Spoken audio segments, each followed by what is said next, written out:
बोलो जयकारा बोल मेरे श्री गुरु महाराज की जय। सभी गुरुमुख प्रेमियों से सप्रेम जय सच्चिदानंद। अगर इंसान इस दुनिया में आकर के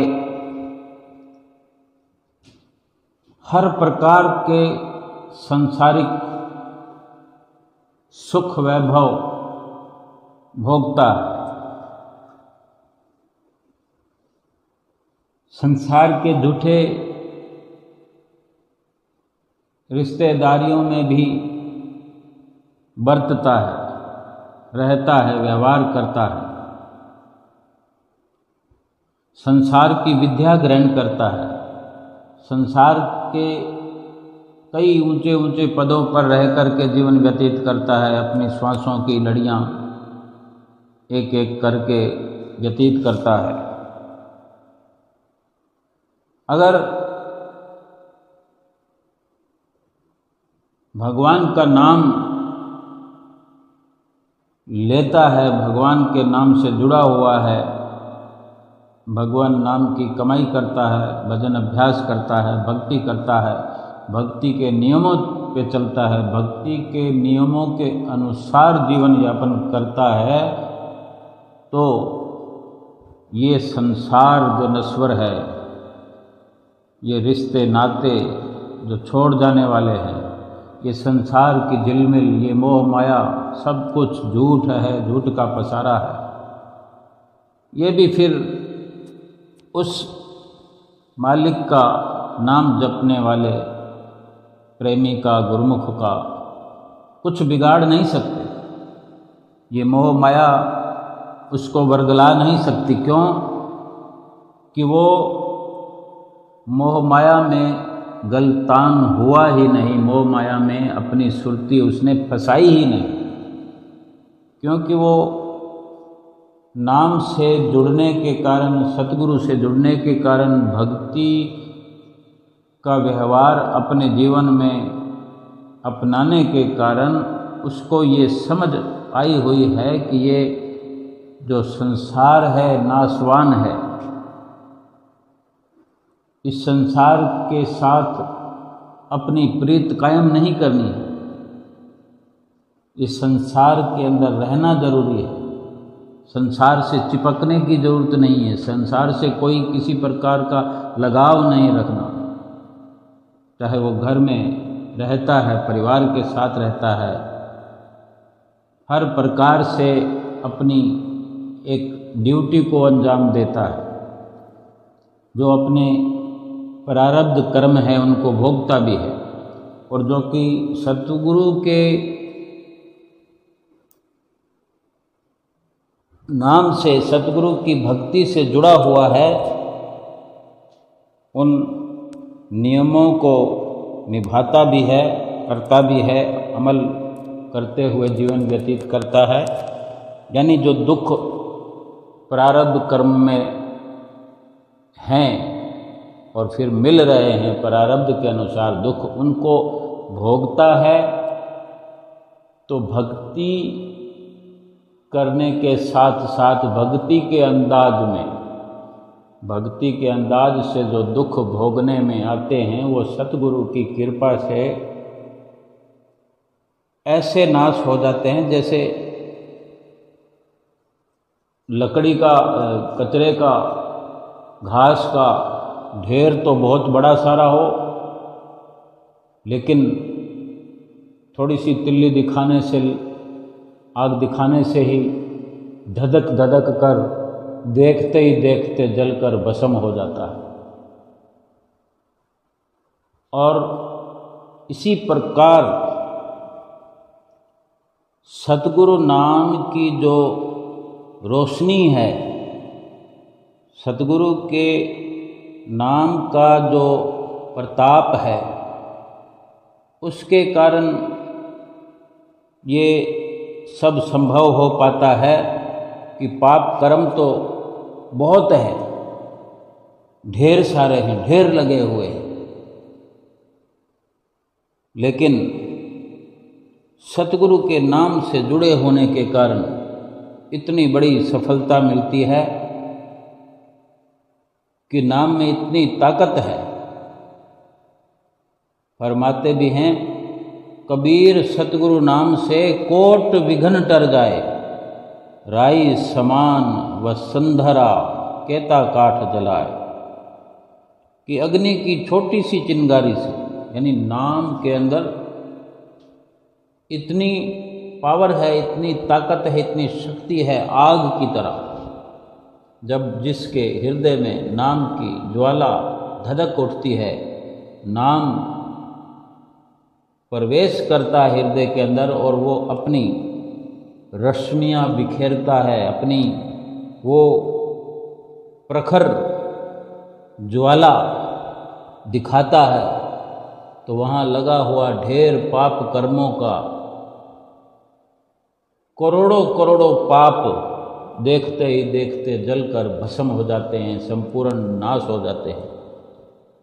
कितनी खुशी की बात है कि इतना बड़ा कार्य देखते ही देखते पूरा हो जाता है। ये सतगुरु की कृपा, ये सतगुरु के बख्शे हुए नाम की ताकत है। जब तक इस प्रकार से सतगुरु पर विश्वास न कर लिया जाए, तब तक ये संभव नहीं है। महापुरुषों ने अपने अति उत्तम जो फैसले दिए हैं कि ये संसार जो है नश्वर है, नाशवान है, विनश जाने वाला है, मिट जाने वाला है, धोखा देने वाला है। फरमाते हैं कि रेत की दीवार सम नश्वर सकल संसार है, फिर यहाँ कुछ है नहीं, जो कुछ है चालनहार है। एक प्रभु का नाम सच्चा परम सुख का सार है। जिसके दिल में बस गया उसका बेड़ा पार है।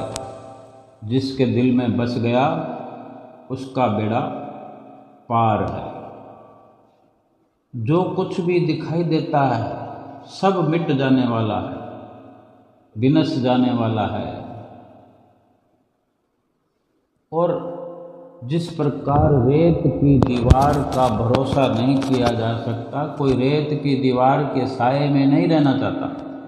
रेत की दीवार बनाकर उसके आसपास अपनी कोई चारपाई डालकर या कोई चद्दर कपड़ा बिछाकर, बिछोना बिछाकर वहाँ आसपास उसके फटकना भी नहीं चाहता कि न जाने कब रेत की दीवार गिर जाए। महापुरुषों ने इस संसार को भी रेत की दीवार के समान बताया है कि ये संसार रेत की दीवार है, इसका भूल कर भरोसा नहीं करना। हम स्वयं समझ सकते हैं कि हमारे सामने देखते ही देखते कितने हाय हाय करते हुए, छटपटाते हुए चले गए। अगर उनके पास कुछ होता, उन्होंने कुछ प्राप्त किया होता, उनकी हाय हाय क्या है? उनकी हाय हाय कोई शरीर के दर्द की या दुखों की नहीं है। वो नज़र ज़रूर आता है कि वो अपनी बीमारी से परेशान है। हम अगर इतिहास उठाकर देखें, शास्त्रों के अंदर जो कुछ वर्णन हुआ है उसमें से खोज करके, ढूंढ करके, पठन पाठन से अगर हम ज्ञात करना चाहें, बड़े बड़े भक्तों ने, संतों ने बहुत अनन्य दुख सहे। प्रहलाद का दुख देखें हम कि उसको आग में जलाया गया, थंब से गिराया गया, कितने हमले करवाए, लेकिन उफ तक नहीं की उस छोटी उम्र के अंदर, क्योंकि उनकी झोली में कुछ था, उनके हृदय के अंदर था। वो क्या था? वो प्रभु का नाम, जिसके अंदर बस गया बस उसका बेड़ा पार है। चाहे ऊपर तौर पर किसी भी प्रकार से दिखाया जाए, संसार के अंदर जो कुछ भी नज़र आता है वो सत्य नहीं होता। हर किसी वाक्य की तह तक जाना होता है, हर किसी वस्तु का सार समझना होता है, कि इसमें क्या असर है, इसकी क्या शक्ति है। इसी प्रकार नाम की शक्ति को, ताकत को गुरुमुख प्रेमी भगत लोग, सेवक लोग भली भांति जानते हैं, तभी तो जुड़े रहते हैं। संसार की परवाह नहीं करते, संसार पर विश्वास नहीं करते तो अच्छी बात है। जब वो है ही रेत की दीवार, कब जाने ऊपर गिर जाए, मुसीबत खड़ी हो जाए कब किस वक्त। जब समझ में आ जाए कि यहाँ इस जगह से, इस दीवार से, इस घर से, मकान से, इस संसार से खतरा है, फिर उसका क्यों भरोसा करना, क्यों उसमें रहना। हम यहाँ दुनिया के अंदर एक मकान महल बना कर रखते हैं, मकान में रहते हैं। मकान में क्या रहते हैं, मकान को ही अपने अंदर बसा लेते हैं। महापुरुष फरमाते हैं ये तो इतना तो ठीक है कि मकान के अंदर हम रहते हैं, लेकिन जब मकान को ही अपने अंदर उठाकर डाल लेते हैं, बसा लेते हैं, सुरती फंसा लेते हैं, ये फिर भयंकर गुनाह हो जाता है। इससे छूटना बड़ा मुश्किल हो जाता है। संसार से हमारी ये देह जाती है तो घर से ही निकाली जाती है। घर से तो इंसान किसी भी प्रकार से निकल जाता है, शरीर को ले जाते हैं, लेकिन मकान से चिपकने वाले जो कर्म जीवन में हम करते रहे, जीवन में जो मकान को अपने हृदय के अंदर बसाकर श्वास दर श्वास उसकी माला जपते रहे, उसका मोह करते रहे, वो कर्म तो संस्कार बनकर हम बीज चुके हैं, वो अवश्य उदय होंगे, फलीभूत होंगे।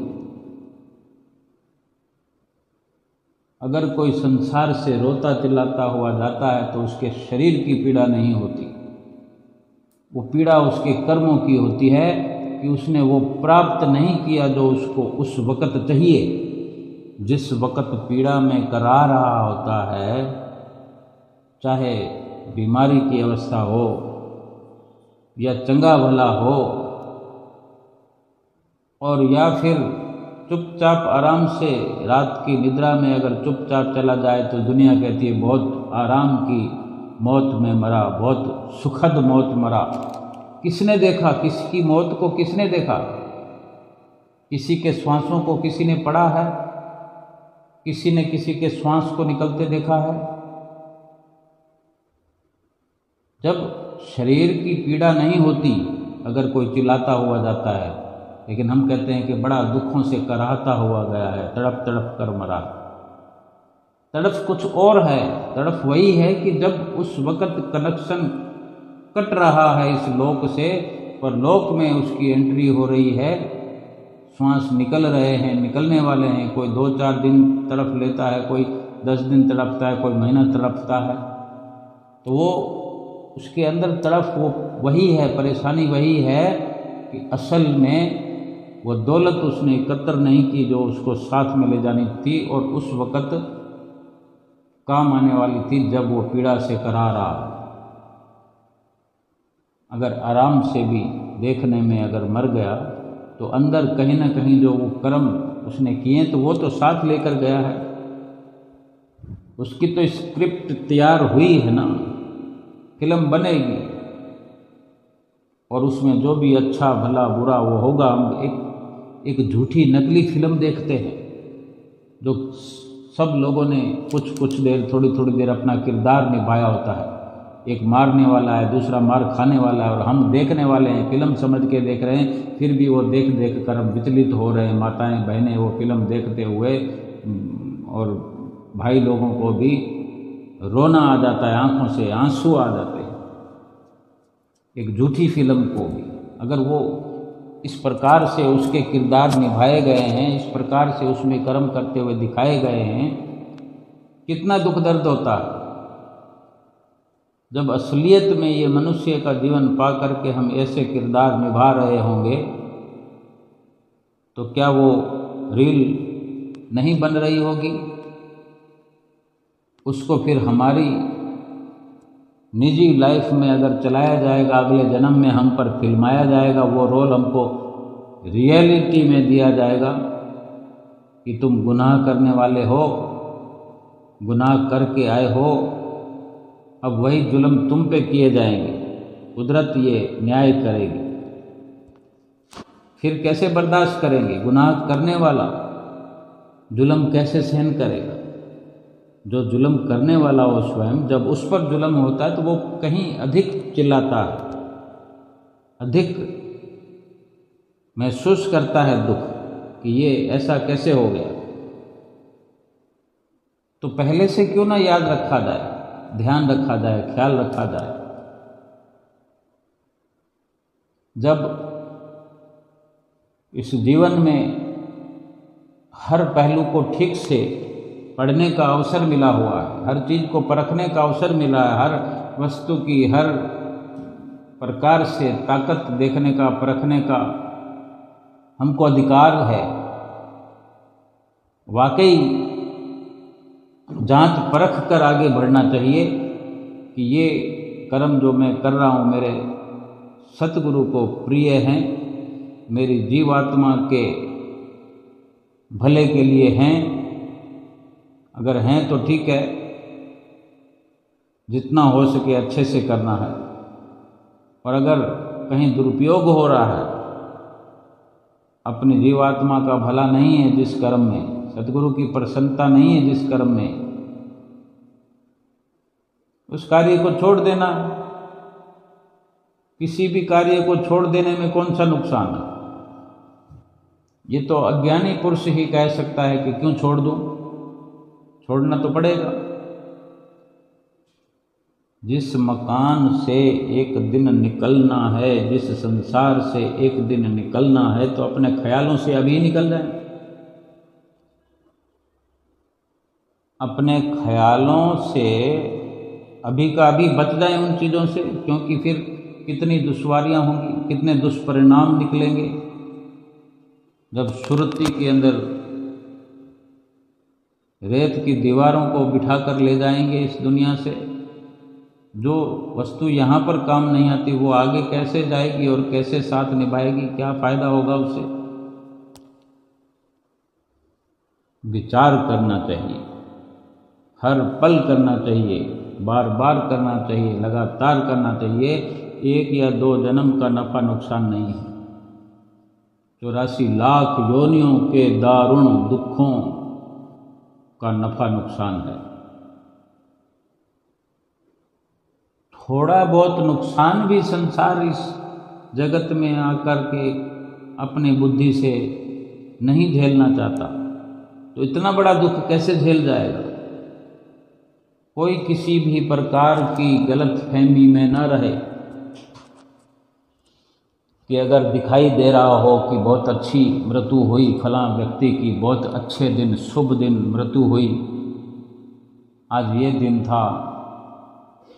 मृत्यु किसी दिन की या किसी प्रकार के किरदार की दुखी होते हुए कि या खुश होते हुए कि या सुखी हो दिखाई देते होते कि मोहताज नहीं है। ये हमारी भूल है कि हम समझ नहीं पाते, हम जान नहीं पाते, हम झूठी तसल्लियाँ स्वयं को भी देते हैं और दूसरों को भी देते हैं। जिसकी आत्मा जीते जी, जीवन के रहते ही जिसकी आत्मा परमात्मा से मेल कर गई, शरीर का चाहे जो भी हश्र हो, क्या फर्क पड़ता है? इसी शरीर को क्या हम अपने हाथों से जला नहीं देते? जब हम किसी अपने सगे वाले को लेकर जाते हैं तो क्या आग की लपटों के हवाले नहीं करते हम? वास्तव में शरीर की कुछ भी हालत हो, जब शरीर को देने वाला हमारे साथ है, उसकी प्रसन्नता हमारे साथ है, उसकी सारी पावर हमारे साथ है, क्योंकि उससे जो नाम की बख्शिश मिली है उससे हम जुड़े हुए हैं।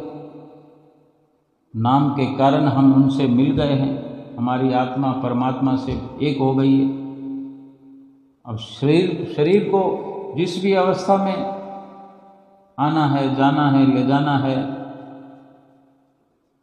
ये आज से एक आदत डालनी पड़ेगी। आज से ये संकल्प लेना पड़ेगा कि मुझे नाम के साथ रंगना है, नाम के साथ चलना है, नाम के साथ जुड़कर रहना है। और कहना ही नहीं है, इसको फलीभूत करना है समय रहते। जिसने समय रहते अपने इस प्रकार के काम को अंजाम दे दिया, उसने अपना काम कर लिया। यहाँ से जाने के बाद फिर कोई किसी काम के मोहताज नहीं है। भगवान के भक्त जब जीते जी अपना काम कर लेते हैं तो केवल भगवान के नाम की दौलत ही तो होती है, वही तो अपना काम है। भगवान के भक्तों के साथ भगवान नाम की दौलत साथ जाती है। भगवान का नाम भगवान स्वयं साथ जाते हैं, साथ रहते हैं। शरीर अलग चीज है, शरीर उन सबसे अलग है। शरीर केवल था नाम जपने के लिए, शरीर केवल था आत्मा का परमात्मा से मेल कराने के लिए, भक्ति कराने के लिए, नाम जपने के लिए। शरीर का काम पूरा हुआ, जब आत्मा जाएगी, काम पूरा हुआ। हम अपना काम कर चुके हों, जहां हम रहकर अपना काम कर रहे हों, काम कर चुके हों, वहां से चले जाएं, फिर वहां पर अगर बॉम्ब ब्लास्ट हो जाए तो हमें क्या फर्क पड़ने वाला है? हमारा तो काम हो गया। हम जिस काम को करने आए थे, जिस जगह का इस्तेमाल किया, जिस घर का किया, हमारा काम तो हो गया। लेकिन हम भटक जाते हैं, बहक जाते हैं, दूसरों की चीज को कहते हैं कि ये हमारी है। अगर कोई पकड़कर हमें बाहर करता है तो हम उसको दिल में बसा लेते हैं, उसका सिमरन करने लगते हैं, और जबरन वहां से हटा भी दिया जाए तो हमने तो दिल में धारण कर दिया है। दिल से हमारा मोह जाता ही नहीं। महापुरुष फरमाते हैं कि इस प्रकार संसार में रहो ही नहीं। जब यहाँ रहना नहीं है तो यहाँ पर जोड़ कर क्यों बैठना है, चिपक कर क्यों बैठना है? जिसके साथ हमने रहना नहीं, जिससे कोई मतलब रखना नहीं, उससे पक्की वाली प्रीत जोड़कर हम बैठे हुए हैं, वही बात होती।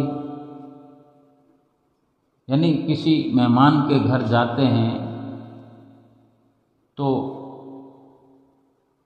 हम लोग अगर घर के 2-4 लोग जाते हैं, बच्चों सहित जाते हैं, 1-2 बच्चे हमारे पास होते हैं, हमारे साथ जाते हैं, छोटे छोटे बच्चे, चलने फिरने वाले, खेलने वाले, तो जिनके घर जाते हैं भाई उनको मिल कर आते हैं। बहुत समय होगा मिले नहीं, चलो 1 घंटा 2 घंटा मिल कर आते हैं। अगर ज़्यादा भी है तो नज़दीकी बना ली है इस प्रकार की, तो एक रात वहीं रुक जाते हैं, एक दिन और रुक जाते हैं। 24 घंटे, 48 घंटे, 2 दिन, 4 दिन, सप्ताह भी लगा सकते हैं। और फिर हमें तो पहले से मालूम होता है, और आजकल तो रिटर्न टिकट जेब में लेकर घूमते हैं कि इस दिन वहाँ पहुँचना और इस दिन की वहाँ से वापसी है। लेकिन जो छोटे बच्चे होते हैं, नादान, 2 बच्चे हमारे पास हैं, 2 बच्चे वहाँ आगे जहाँ हम गए वहाँ मिल गए, 2 बच्चे इस प्रकार घुल मिल गए कि फिर वो बच्चे आपस में बिछड़ते हुए रोते हैं, चिल्लाते हैं, उधर वाले भी और इधर वाले भी, हमें उनके साथ खेलना। वो बच्चों की नादानी है। लेकिन क्या बड़ों को इस प्रकार रोते हुए देखा जो रिटर्न टिकट लेकर चलते हैं? क्यों रोएंगे? उनको पता है, उनको सब कुछ पता है, उन्होंने प्रोग्राम बनाया है कि वापस आना है, वहाँ पर हमेशा रहने का ठिकाना नहीं। और ये भी बमुश्किल इतने दिनों का प्रोग्राम बनाया, तो उसमें कितना उन्होंने उतार चढ़ाव देखा होगा, नुकसान पाया होगा। दिहाड़ी का नुकसान होता है, सफ़र का जो शारीरिक खामियाजा भुगतना पड़ता है, बेआरामी हो जाती है, थकान हो जाती है। लेकिन किसी नियम के तहत जाना ज़रूरी होता है, या लगा रहता है आना जाना, लेकिन वहाँ चिपक कर नहीं बैठ सकते। ये समझ उनको होती है तभी इस प्रकार आना जाना सफल हो जाता है। महापुरुष फरमाते हैं कि जिसको इस संसार में रहना नहीं है, फिर वो प्रीत क्यों जोड़ लेता है यहाँ आकर, क्यों जोड़े यहाँ पर प्रीत। वचन है, जाको रहना उस घर, वो क्यों जोड़े इस। जाको रहना उत घर, वो क्यों जोड़े इत। जैसे पर घर पाहुणा, रहे उठाए चित्त। जिसको उस घर में रहना, उत ये भाषा है, उत और इत, जिसको उस घर में रहना है वो यहाँ क्यों जोड़ रहा है, संबंध क्यों कायम कर रहा है इस संसार में, इस नश्वर संसार में। यहाँ तो किसी काम के लिए आए हुए हैं, इंसान यहाँ काम के लिए आया है। काम वो केवल भजन बंदगी का है और कोई काम है नहीं। बाकी काम तो खार खली है, सब शरीर का खान पान करना है। और जो केवल अपना काम बनाने के लिए आया हो और पक्का संबंध लेकर बैठ ले, पक्के महल बनाने में लगा रहे, ऐश इशरत में लगा रहे, धन माल कमाने लगा रहे और प्रभु के नाम को भूल जाए, जिस काम को करने आया है उसको भूल जाए, बाकी सब लटरम पटरम में लगा रहे, फिर तो दुख उठाना पड़ेगा। फिर तो ना चाहते हुए भी हमको निकाल दिया जाएगा। अगर हम मेहमान बनकर जाएं 1 दिन 2 दिन 4 दिन सप्ताह भर, और हम सोच लें कि हम तो वहीं रहेंगे, अब वहाँ से निकलेंगे नहीं, क्योंकि वहाँ तो जिनके घर में मेहमान बनकर गए वहाँ पर तो अपने आप ही खातिरदारी होती है, तो फिर क्या ज़रूरत है कमाने की, खाने की, अलग से व्यवस्था करने की। वहाँ सब कुछ है, अपने आप वो करते रहेंगे, खिलाते रहेंगे, पिलाते रहेंगे, रहने की भी जगह है। कौन रहने देगा वहाँ पर, हमेशा के लिए कौन रहने देगा। अगर इस प्रकार की हमने नीयत बना भी ली तो एक दिन धक्के मारकर वही रिश्तेदार हमें बाहर निकाल देंगे। क्या धक्के खाना ज़रूरी है? बाइज्जत अगर वहाँ से आए तो कितना बेहतर है। अगर वो 10 दिन का कहें रहने के लिए तो हम 5 दिन में ही वहाँ से खिसकने का काम करें ताकि इज्जत बनी रहे। अगर वो देसी घी के परोठे खिलाएं तो हम बिना पराठों के सादा रोटी खाएं तो ज़्यादा अच्छा है। अपनी इज्जत को बनाना, अपनी इज्जत को बरकरार रखना हमारे हाथ में। जब संसार में एक बुद्धिमान अक्लमंद इस प्रकार व्यवहार करता है कि हमारी इज्जत बनी रहे, तो क्या सतगुरु के देश में इज्जत की जरूरत नहीं? उसको उज्जवल मुख नहीं दिखाना, उसके आगे क्या चोर बनना है? क्यों चोर बनने में लगे हुए हम? क्यों नहीं समझना चाहते हम? किसी की मजबूरी का फायदा कब तक उठाएंगे? यहाँ अगर उठा भी लिया, दबाव बना भी लिया, तो क्या उस सच्ची सरकार के आगे भी हमारी धौंस चलने वाली है? हमारा दबदबा चलने वाला है? कौन पूछेगा हमें? उठाकर पटक देंगे तुरंत। कमज़ोर पर हम अपना दाव चला सकते हैं, लेकिन वो सर्व शक्तिमान परमात्मा, जिसकी कुदरत, जिसकी अदालत, जब सतगुरु हमें निहायत दया करके हमारा बचाव करते हैं, हर पल हमें समझाते हैं, हर पल हमें सिखाते हैं कि ये तेरे भले के लिए है, ये तुम्हारे लाभ के लिए हम तुम्हें समझा रहे हैं, समझ लो, अगर नहीं समझेंगे फिर कब तक छूट मिलती रहेगी, कब तक दया उतरती रहेगी, फिर लाठियां भी बरसेंगी। 84 लाख योनियों में जाने पर क्या लड्डू थोड़े मिलते हैं? फिर तो आनंद लेने का अवसर भी नहीं मिलेगा, फिर सतगुरु तो आएंगे भी नहीं समझाने के लिए भी भगवान की भजन भक्ति करो। अगर 84 लाख योनियों में सतगुरु हमें समझा सकते होते और हमें समझ आ सकती होती, हम सत्य का संग कर सकते होते, नाम जप सकते होते, फिर ये अलग इस विशेष जन्म की जरूरत क्या थी? लेकिन जो कार्य अभी इस मनुष्य जीवन में हो सकता है, हो रहा है, वो नहीं हो सकता था 84 लाख योनियों में। और ये भी हम ही ने मांग करी कि हम केवल दुख ही दुख उठा रहे हैं, एक बार क्षमा कर दो हमें। क्षमा मिल गई, माफ़ी मिल गई, लेकिन काम हम वही कर रहे हैं, दंडित होने वाले, दुख उठाने वाले। इतना ढीठ बन के कोई अगर जीवन जिएगा कितने दिन चलेगा? और जब उसका अंजाम भुगतना पड़ेगा इस ढीठता का,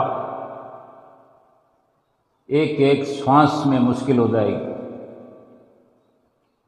एक एक दिन सालों के बराबर हो जाएगा। अभी कोई जेल के अंदर फंस जाए किसी कारणवश, सजा मिल जाए, सजा के अधिकारी जो बन जाते हैं, सजा प्राप्त करते हुए, या जब उन पर कोड़े बरसाए जाते हैं जेल के अंदर, किस तरह चिल्लाते हैं, किस तरह रोते हैं। तोड़ दिया जाता है उनको चारों ओर से, ऊपर से नीचे तक पिटाई कर करके, दंड दे देकर।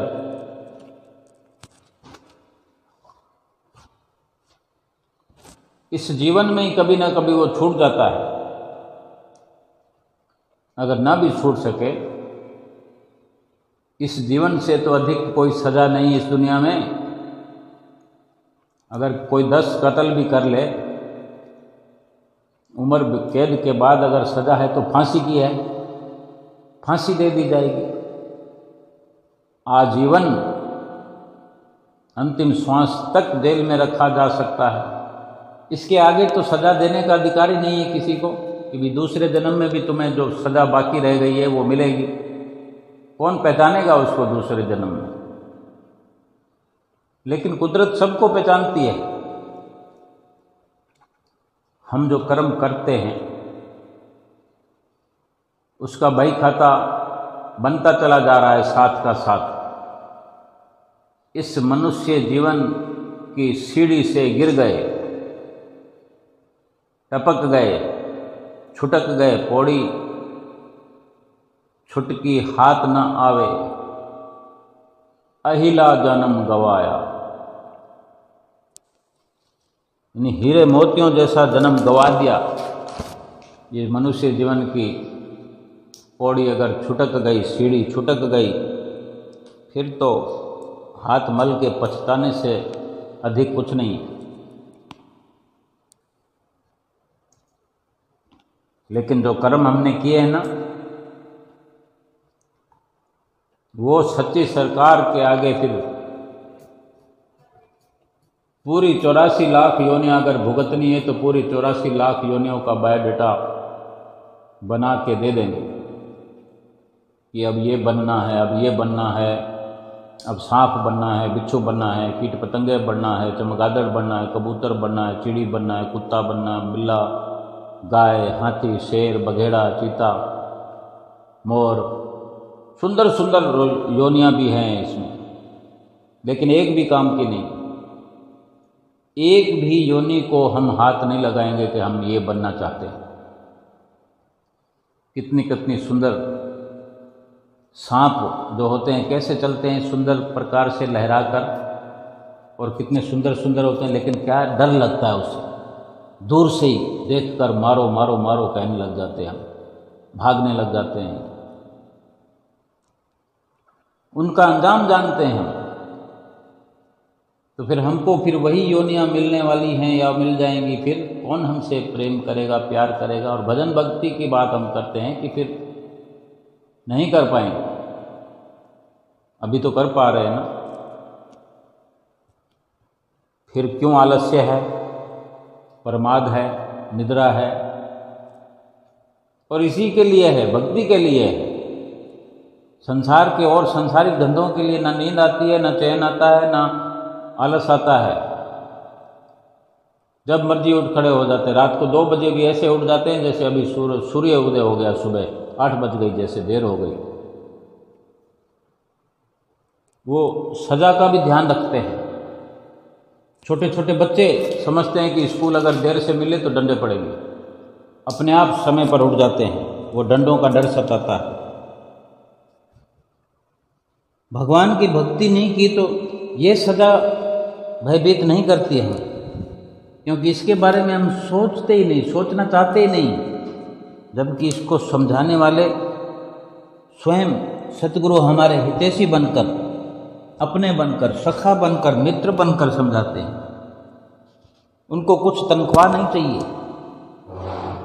स्कूल के अध्यापकों को तनख्वाह चाहिए, बेशक वो कितना प्यार जताएं, लेकिन कहीं ना कहीं वो अपनी तनख्वाह के तहत कार्य करते हैं। कहीं ना कहीं वो अपनी तनख्वाह से मतलब रखते हैं। इससे अधिक उनको कोई प्रयोजन नहीं है।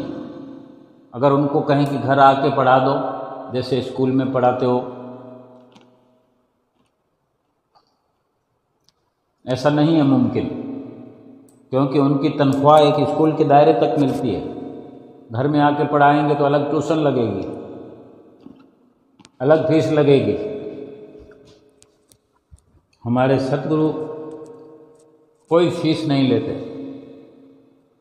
कुछ भी नहीं लेते, केवल देते ही देते हैं, केवल देते ही देते हैं। और वो देते हैं जो कोई दूसरा दे नहीं सकता। लेकिन हम समझना नहीं चाहते। वो बड़े प्यार से समझाते हैं और संसार के जो कायदे, नियम, कानून हैं वो मार के समझाते हैं, वार्निंग दे के समझाते हैं। सतगुरु की तरफ से जो भी वार्निंग होती है वो प्यार के दायरे में होती है, इसलिए समझ में नहीं आती। अच्छा तो यही हो कि हितैषी जानकर, अपने प्यारे जानकर, अपने जानकर बड़े अच्छे से समझ आनी चाहिए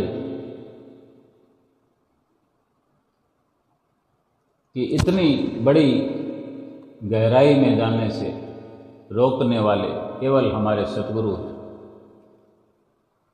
केवल यहाँ पर अपना काम बनाने के लिए आए हुए हैं। काम बनाने तक ही हमें रहना है, ये हर वक्त ख्याल रखें। किसी मकान को चिपक न जाएं, दुकान को चिपक न जाएं। प्रभु का नाम जो सिमरन करना है उसको चिपकना है, उसको अपने अंदर चिपका लेना, अपने अंदर बसा लेना, अगर बेड़ा पार करना है तो। बाकी धन, माल, खजाना, रुपया, पैसा, रिश्ते, नाते, कुटुंबी सुटुंबी, ये सब छोड़ के जाने हैं। उसको पकड़ो ही मत। जो बेगाना होने वाला है उसको अपना ही ना बनाओ, फिर पीड़ा नहीं होगी, भक्ति करने में दिक्कत नहीं होगी, क्योंकि समझ आ गई कि केवल भक्ति का काम करने के लिए ही दुनिया में आए हैं। जब ये समझ आ जाएगा तो हम सतगुरु के शिष्य बनकर कितने औरों को जगाने वाले बन जाएंगे, औरों का उद्धार करने वाले बन जाएंगे। यही तो सतगुरु के नाम में शक्ति है, ताकत है।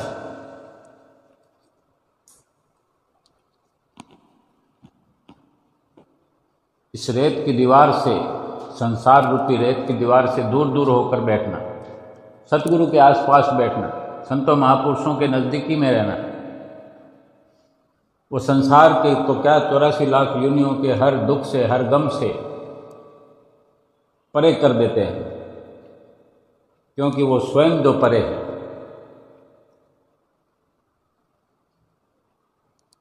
जो अनुभव उनको हैं वही हमें वो चिताते हैं, जतलाते हैं, आगाह करते हैं कि ये तुम्हारे लिए ठीक नहीं है।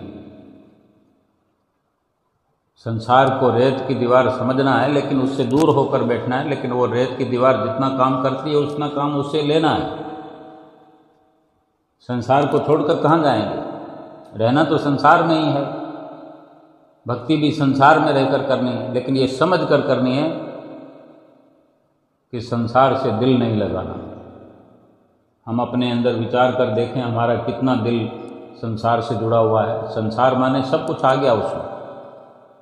हमारे घर में छोटे छोटे बच्चे होते हैं, बड़े भी होते हैं, हम उम्र भी होते हैं।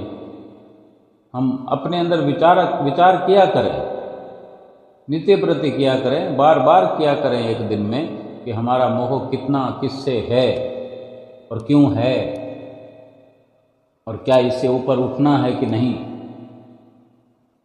साथ में रहें, प्रेम प्यार से रहें, मोह करके ना रहें, चिपक कर ना रहें। मोह चिपकना होता है, यानी उसको छोड़ना नहीं चाहते। फिर हम जिसके साथ चिपक जाते हैं, अगर स्थूल रूप से अगर किसी चीज़ को छोड़ भी देते हैं, हमसे छुड़ा भी लिया जाता है जबरन, तो हम अपनी वृत्तियों में उसको अपने हृदय में बसा लेते हैं। जहाँ भगवान को बिठाना था, वहाँ भगवान को बिठाने वाली जगह पर ये संसार के झूठे फूटे सामान बसा लेते हैं।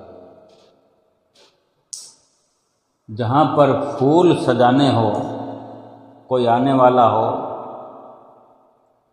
फूल सजाने की जगह कहीं अगर गंदगी सजा दे, तो जो आने वाला है वो आने के बाद रुकेगा क्या? वहाँ पर बैठेगा।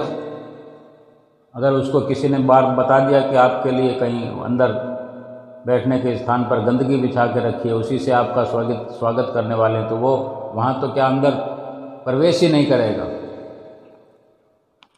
और सतगुरु तो स्वयं अंतर्यामी है, कैसे अपने हृदय में बसाएंगे उसे? उसको हम चाहते नहीं, उसको प्यार करते नहीं, उसकी भक्ति करते नहीं, उसको याद करते नहीं, उसको अपना बनाया नहीं, तो वो भी क्यों हमें अपना बनाएगा, क्यों हमें प्यार करेगा? और दिल में हमने सारी दुनिया का सामान भर रखा है, सारी दुनिया का मोह भर रखा है। भगवान को बिठाएंगे कहाँ? उसको साफ सुथरी जगह चाहिए। भगवान को जिसने बिठाना है हृदय के अंदर, सारा का सारा हृदय खाली करना पड़ेगा, बिल्कुल साफ सुथरा, क्लीन चिट। ये नहीं कि आधा सामान हटा देता हूँ, आधी जगह खाली कर देता हूँ, बाकी आधी जगह विकारों से भरी पड़ी रहती है, पापों से भरी पड़ी रहती है। यहाँ सतगुरु भी विराजमान हो जाएंगे और बाकी का कूड़ा करकट भी पड़ा रहेगा। ऐसा नहीं चलेगा। वो जगह ही केवल प्रभु की है, सतगुरु की है, उसके नाम की है, उसके सत्संग की है, भक्ति की है। वहाँ दूसरी चीज़ नहीं चलेगी। अगर दूसरी चीज़ होगी तो फिर सतगुरु वहाँ पर नहीं ठहर सकते। एक ही चीज़ रह सकती है, यानी माया को रख लो, जो सारी दुनिया के सामानों की हसरतें हैं, इच्छाएं हैं, कामनाएं, वासनाएं ये भरी पड़ी हैं। या तो ये मायावी जो कुछ भी है, मायावी पसारा है, ये अंदर बसा लो, या फिर केवल और केवल सतगुरु का प्यार, या सतगुरु को, या सतगुरु के नाम को, जैसा भी हम समझते हैं, उनको बसा लो। या वो या ये, एक ही बस सकती है। दिल है तेरा एक ए हुजी, इसमें उल्फतें दो दो समा सकती नहीं। दो प्रकार के प्यार नहीं इसमें बसा सकता इंसान। या तो प्रभु का प्यार बसा ले, या दुनिया का प्यार बसा ले। दुनिया का प्यार बसाने से नरक में चले जाएंगे, 84 लाख योनियों में चले जाएंगे। प्रभु का प्यार बसाने से, सतगुरु का प्यार बसाने से, भक्ति से दिल लगाने में सतगुरु की चरण शरण, सतगुरु के साथ निज धाम में, अपने असली धाम में, असली ठिकाने में पहुंच जाएंगे। या तो इस प्रकार विश्वास, अथक प्रयास और अनन्यता, यानी अपने हृदय के अंदर इस प्रकार से व्यवस्थित कर दिया जाए कि मैं इसका हूँ या इसका हूँ। अगर माया का हूँ, संसार का हूँ, फिर बात खत्म हो गई, फिर प्रभु का नाम ना ले लो। केवल ऊपर ऊपर से नाम लेने से प्रभु किसके बने नहीं, आज तक बने हुए नहीं। कुर्बानी की हद तक, त्याग के हद तक प्रयास करना पड़ेगा। सब कुछ चाहे दिल से दिखाना पड़ेगा, दिखलाना पड़ेगा। सारी दुनिया को हम चाहे जैसे वर्गला सकते हैं, लेकिन प्रभु को नहीं। वह सच्ची सरकार है, वहाँ पर केवल सच्चाई चलती है, नम्रता चलती है, सत्य का व्यवहार चलता है, भजन भक्ति के किरदार चलते हैं। भजन भक्ति का करने का जो रोल हम आज से करना शुरू कर दें। अगर हमको कभी भी जाना है छोड़कर, कभी भी हमारा समय पूरा होना, हमें पता नहीं है, हम नित्य प्रति सुनते आते हैं सत्संग में कि कब जाना पड़े, कब सामान समेटना पड़े, पता भी नहीं है। तो हम आज से, अभी से ही हम अपने जाने का पूरा ख्याल पुख्ता कर लेते हैं कि हम अभी से फ्री हैं, हमने सामान बांध लिया, जब भी जाना पड़े कोई दिक्कत नहीं। और सामान कौन सा बांधा होगा? सामान जो साथ ले जा सकते वही बांधा होगा। वो तो भगवान की भजन बंदगी है, उसी की गठड़ी बांधने, तो वो भी कह देते हैं, हम कहे बैठते हैं कि ये साथ जाते हैं, पर वो तो हमसे पहले पहुंच जाते हैं हमारे ठिकाने पर। जब इस नश्वर संसार में हम आते हैं मनुष्य जन्म लेकर, तो हमारी प्रारब्ध हमारे पैदा होने से पहले यहाँ पहुँचती है। जब ये नश्वर संसार छोड़कर असल दुनिया में प्रभु के धाम में पहुँचते हैं, तो फिर क्या, जो भक्ति का धन है वो पीछे रहेगा, बाद में थोड़ी आएगा हमारे। जो पहले हमसे पहुँचता है, पहुँचता रहता है, पाई पाई करके पहुँचता है, रत्ती रत्ती करके पहुँचता है, एक ईंट ईंट करके वहाँ पहुँचती है जो महल खड़ा होना है जीवात्मा के लिए, रहने के लिए। ये इंतजार नहीं होता कि 1 महीने की इकट्ठी भक्ति जाएगी, तुरंत अभी का अभी ख्याल मन में आता है कुछ करने का, और उस पर अंजाम पर पहुंचते हैं, उससे पहले ही भगवान ये व्यवस्था कर देता है कि ये गई आपके खाते में। और इस प्रकार के सुंदर एहसासों के साथ भजन भक्ति में लगना चाहिए कि प्रभु के घर में किसी प्रकार का घोटाला नहीं होता। जांच करने की जरूरत नहीं है, जांच केवल अपनी करनी है कि हम खरे हैं कि खोटे हैं, हम जो कर्म कर रहे हैं वो परिपूर्ण है या मेल मिलावट वाले हैं,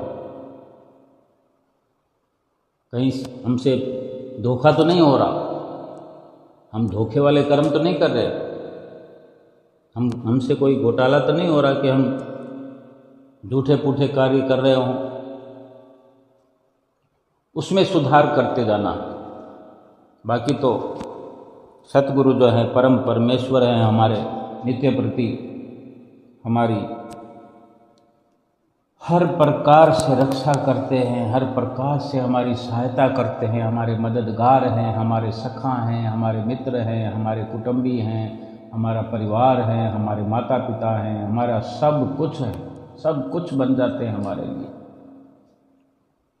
गद गद कंठ से हमें सतगुरु की महिमा का गायन करना चाहिए, करते रहना चाहिए, बार बार करना चाहिए, लगातार करना चाहिए और अपने जीवन को सफल बनाना चाहिए। बोलो जयकारा बोल मेरे श्री गुरु महाराज की जय।